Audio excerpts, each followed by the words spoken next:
Breaking news Chhattisgarh Bijapur జిల్లాలో మావోయిస్టులకు భారీ ఎదురు దెబ్బ తగిలింది. భారీ ఎదురు కాల్పుల్లో 12 మంది మావోయిస్టులు మృతి చెందారు. దక్షిణ బస్తర్ ప్రాంత అడవుల్లోని పామేడ్, బసగుడ, ఉసుర ఏరియాల్లో భీకర కాల్పులు కొనసాగాయి.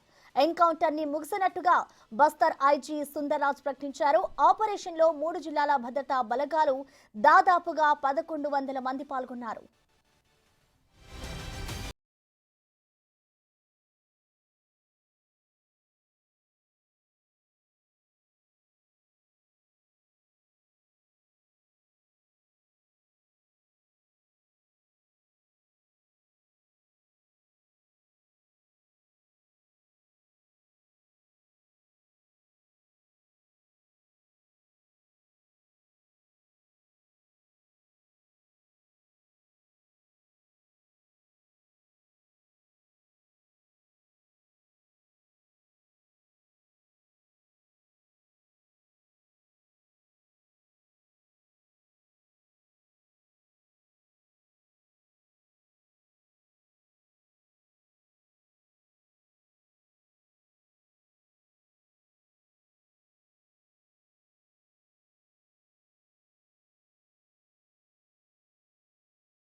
ఎన్కౌంటర్ కి సంబంధించిన పూర్తి వివరాలు మా ప్రతినిధి భాస్కర్ అందిస్తారు. భాస్కర్, చెప్పండి.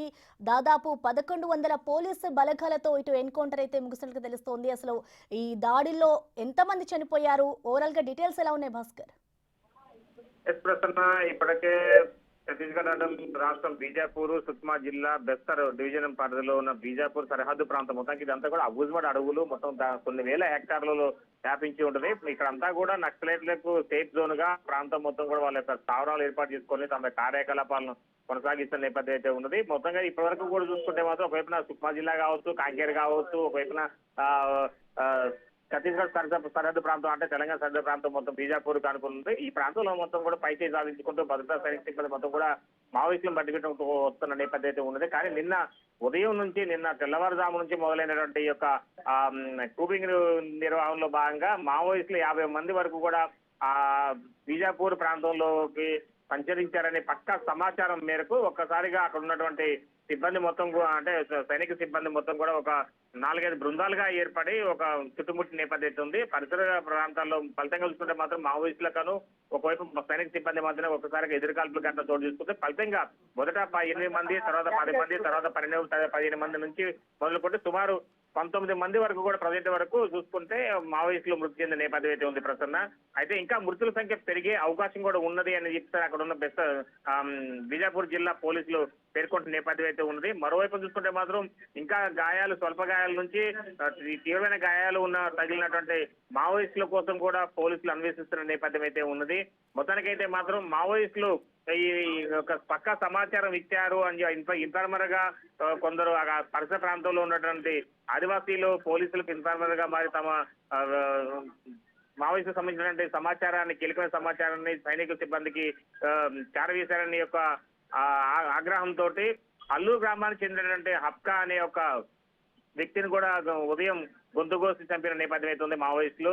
మొత్తానికైతే ఒకవైపున మావోయిస్టులు పైచే సాధించుకుంటూ ఒక సైనిక సిబ్బంది విజయోత్సవం దిశగా వెళ్తున్న నేపథ్యంలోనూ మరోవైపు మావోయిస్టులు సంబంధించిన సమాచారాన్ని పోలీసులకు అప్పచెప్తున్నారంటూ ఇన్ఫార్మర్ నేపథ్యంతో మా మహిళను మట్టబెట్టిన నేపథ్యం ఉంది ప్రసన్న. భాస్కర్, అలాగే ఈ కాల్పుల్లో ఇటు కొంతమంది డిఆర్జీ జవాన్లకు కూడా గాయాలైనట్లుగా తెలుస్తోంది. ప్రస్తుతం వారి పరిస్థితి ఎలా ఉంది? ఎంతమందికి గాయాలయ్యాయి అనుకోవచ్చు భాస్కర్?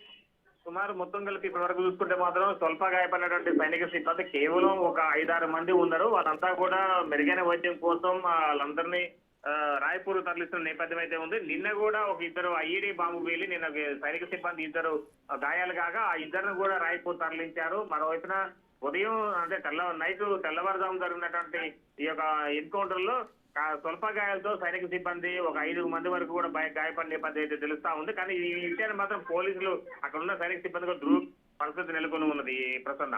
ఎస్ భాస్కర్, దాదాపు నిన్న ఉదయం 9 గంటల నుంచి కూడా ఈ ఎన్కౌంటర్ ప్రారంభమైంది. దాదాపు 1100 మంది కూడా ఈ ఎన్కౌంటర్లో పాల్గొన్నారు. అంటే ఇంత పెద్ద మొత్తంలో పాల్గొనడానికి గల కారణాలు ఏమై ఉండొచ్చు అనుకోవచ్చు భాస్కర్? మొత్తానికైతే ఆ బీజాపూర్ పరిసర ప్రాంతం మొత్తం కూడా అగ్రనాయకులు మొత్తం కూడా ఆ ప్రాంగణానికి చేరుకుంటున్నారు. కీలకమైన సమావేశం నిర్వహిస్తున్నారు. ఒక 50 మంది వరకు కూడా ఆ ముఖ్య నేతలంతా కూడా ప్రత్యేక కోర్ కమిటీ సమావేశం పెట్టుకునే దిశగా అడుగులు వేస్తుంటే వాళ్ళ యాక్షన్ ప్లాన్ సంబంధించి మావోయిస్టులు చర్చించేందుకు ఆ ప్రాంతానికి చేరుకుంటున్న నేపథ్యంలోనూ ఒక్కసారిగా అంటే ఏదైతే ఈ యొక్క మావోయిస్టులుగా కొంతకాలం వ్యవహరిస్తూ బీజాపూర్ పరిధిలో ఉన్నటువంటి మిర్తూరు పోలీసు పరిధిలో ఉన్నటువంటి అల్లూరు గ్రామానికి చెందినటువంటి హబ్కా అనే ఒక కీలకమైనటువంటి వ్యక్తి ద్వారా సమాచారం అందింది అనే ఒక నేపథ్యంతో ఆ దిశగానే పోలీసులు కూడా వాళ్ళు ఇచ్చిన సమాచారం మేరకే మావోయిస్టులపై ఉక్కుపాదం మోపి వాళ్ళని ఒకసారిగా వరుస కాల్పుల ఘటనకు తెరలేపారు. ఫలితంగానే అక్కడ ప్రజెంట్ ఇప్పటివరకు చూసుకుంటే మాత్రం 19 మంది వరకు కూడా మావోయిస్టులు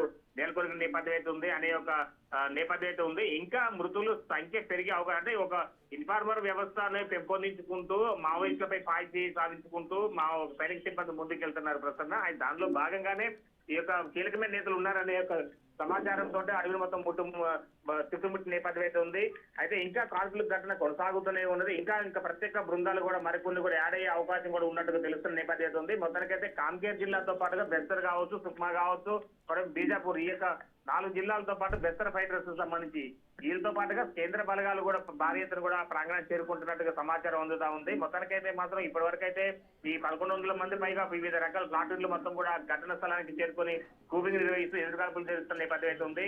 ఇంకా మృతుల సంఖ్య చాలా వరకు పెరిగే అవకాశం. వాళ్ళ టార్గెట్ మొత్తం కూడా మొత్తానికి కేంద్ర కమిటీ సభ్యులు కూడా నాకు 50 మంది ఆ ట్రూప్ లోనే ఉన్నట్టుగా సమాచారం అందుతా ఉంది. వాళ్ళ టార్గెట్ ప్రకారం చూసుకుంటే మాత్రం వాళ్ళని ఎటు పక్క పోనీయకుండా మరి ముందుకు సాగనీయకుండా మొత్తం అడిగి మొత్తం చుట్టుముట్టిన నేపథ్యం అయితే ఉంది. ఈ కాల్పుల ఘటన సంబంధించి ఇంకా మరి రేపటి వరకు కూడా కొనసాగే అవకాశం మెండుగా ఉందనేది కూడా అక్కడ సైనిక సిబ్బంది చెప్తున్న నేపథ్యం అయితే ఉంది ప్రసన్న. Thank you Bhaskar. ఇక ఛత్తీస్గఢ్ బీజపూర్ జిల్లాలో మావోయిస్టులకు ఎదురు దెబ్బ తగిలిందనే చెప్పాలి. దాదాపు 1100 మంది నడుమ జరిగిన ఈ కాల్పులు ఇవాళతో ముగిశాయి. నిన్న ఉదయం 9 గంటల నుంచి కూడా ఈ కాల్పులు అనేవి కొనసాగుతూ ఉన్నాయి.